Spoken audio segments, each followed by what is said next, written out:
नमस्कार, आप देख रहे हैं एडिवेंट मीडिया। आज दिन मंगलवार 7 जुलाई 2026 और आइए जानते हैं आज विभिन्न शहरों में आयोजित होने वाले प्रमुख कार्यक्रमों की जानकारी। राज्यव्यापी रक्तदान एवं स्वास्थ्य जागरूकता शिविर। विभिन्न सामाजिक संस्थानों और जिला अस्पतालों के द्वारा 7 जुलाई को रक्तदान शिविर एवं स्वास्थ्य जांच शिविर आयोजित किए जाएंगे। स्कूलों में वन महोत्सव एवं वृक्षारोपण सप्ताह कार्यक्रम। लखनऊ, कानपुर, प्रयागराज, वाराणसी सहित कई जिलों में सरकारी व निजी विद्यालयों में वृक्षारोपण एवं पर्यावरण जागरूकता कार्यक्रम आयोजित किए जाएंगे। आइए जानते हैं खास खबरें।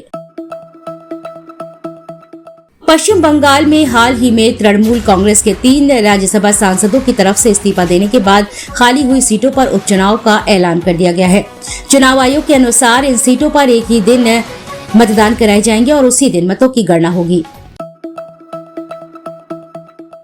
अग्निपथ योजना के तहत भर्ती हुए पहले अग्निवीर इस साल अपना 4 साल का कार्यकाल पूरा करने वाले हैं। इसी बीच एक रिपोर्ट में पता चला है कि तीनों सेनाएं अब पहले से ज्यादा अग्निवीरों को स्थायी सेवा में रखने का विचार कर रही है।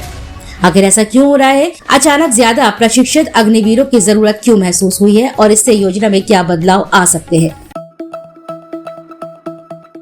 फीफा फुटबॉल विश्व कप 2026 में कई टीमें ग्रुप स्टेज और फिर नॉकआउट दौर में हार कर कई टीमें बाहर हो चुकी हैं। इनमें अल्जीरिया, ट्यूनीशिया जैसी कुछ छोटी टीमों से लेकर जर्मनी, नीदरलैंड जैसी कई बड़ी टीमें शामिल हैं।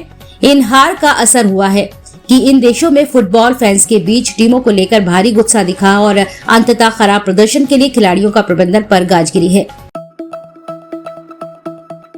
सपा की अंदरूनी कलह में भाजपा ने एंट्री की है।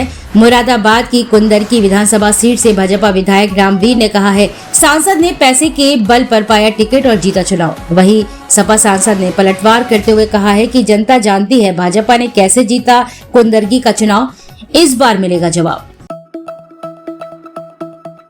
प्रधानमंत्री नरेंद्र मोदी इंडोनेशिया, ऑस्ट्रेलिया और न्यूजीलैंड की 3 देशों की अहम यात्रा पर रवाना हो गए हैं। इस दौरे का उद्देश्य रणनीतिक साझेदारी, व्यापार, निवेश, रक्षा, समुद्री सुरक्षा, सेमीकंडक्टर, महत्वपूर्ण खनिज और तकनीकी सहयोग को मजबूत करना है। इंडोनेशिया में राष्ट्रपति प्रबोवो सुबियांतो, ऑस्ट्रेलिया में प्रधानमंत्री एंथनी अल्बनीज और न्यूजीलैंड में प्रधानमंत्री क्रिस्टोफर लक्सन के साथ होने वाली बैठकों में कई अहम द्विपक्षीय मुद्दों पर चर्चा होगी। ईरान ने अपने दिवंगत सर्वोच्च नेता आयतुल्लाह अली खामनेई के अंतिम विदाई समारोह में भारतीय प्रतिनिधिमंडल की मौजूदगी पर भारत सरकार और भारतीय जनता का सार्वजनिक रूप से आभार जताया है। ईरानी दूतावास ने कहा है कि भारत ने दुख की इस घड़ी में जिस सम्मान और संवेदना का परिचय दिया, उसे ईरान की जनता कभी नहीं भूलेगी। प्रधानमंत्री नरेंद्र मोदी 6 से 11 जुलाई तक इंडोनेशिया, ऑस्ट्रेलिया और न्यूजीलैंड के दौरे पर रहेंगे। यात्रा के दौरान वे तीनों देशों के नेताओं से रक्षा, व्यापार, निवेश और रणनीतिक साझेदारी पर चर्चा करेंगे। भारत निर्वाचन आयोग ने मध्य प्रदेश की दतिया विधानसभा सीट पर उपचुनाव का कार्यक्रम घोषित कर दिया है। आज से 13 जुलाई तक नामांकन पत्र उम्मीदवार दाखिल कर सकेंगे। टीएमसी का आरोप है कि पूर्व सीएम ममता बनर्जी को बरुईपुर जाने से रोकने के लिए उनके घर के बाहर भारी पुलिस बल तैनात किया गया है। ममता वहां एक मृत बच्ची के परिवार से मिलने वाली थी। वहीं भाजपा ने इसे टीएमसी का नाटक बताया है। इजरायली प्रधानमंत्री बेंजामिन नेतन्याहू ने अमेरिका के उपराष्ट्रपति जेडी वेंस की उस टिप्पणी से असहमति जताई है जिसमें अमेरिका को इजरायल का एकमात्र प्रमुख सहयोगी बताया गया था। उन्होंने कहा है कि भारत सहित कई देशों के साथ इजरायल के मजबूत और सकारात्मक संबंध है और उन्हें भारत के व्यापक जन समर्थन भी मिलता है।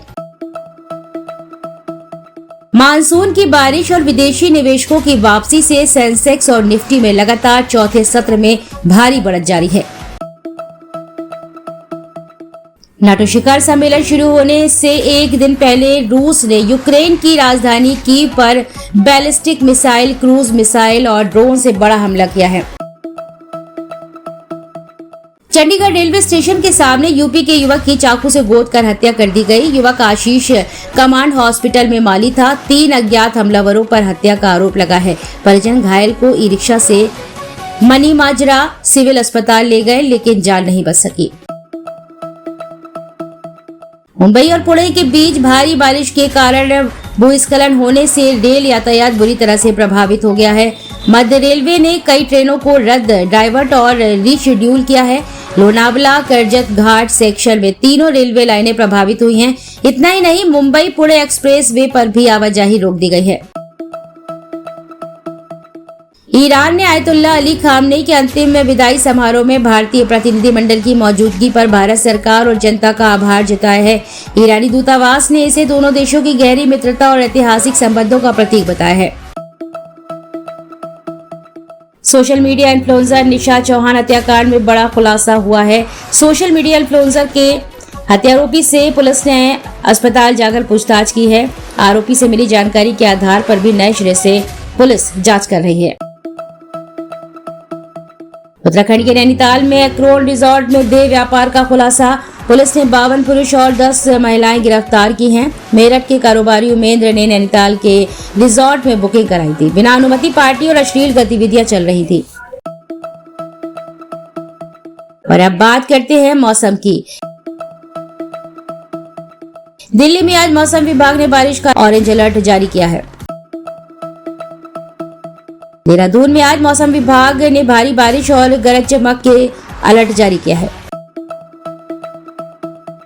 पंजाब में आज मौसम विभाग ने येलो अलर्ट जारी किया है। राज्य में मानसून तेजी से आगे बढ़ रहा है, जिसके चलते आज दोपहर के बाद और कल राज्य के कई हिस्सों में तेज गरज चमक के साथ हल्की से मध्यम बारिश होने की पूरी संभावना है। उत्तर प्रदेश में आज मौसम विभाग ने प्रदेश के 59 जिलों में गरज चमक के साथ भारी बारिश का अलर्ट जारी किया है।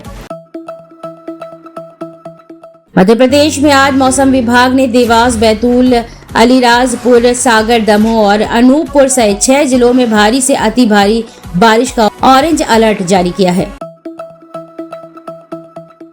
आइए जानते हैं आज का राशिफल।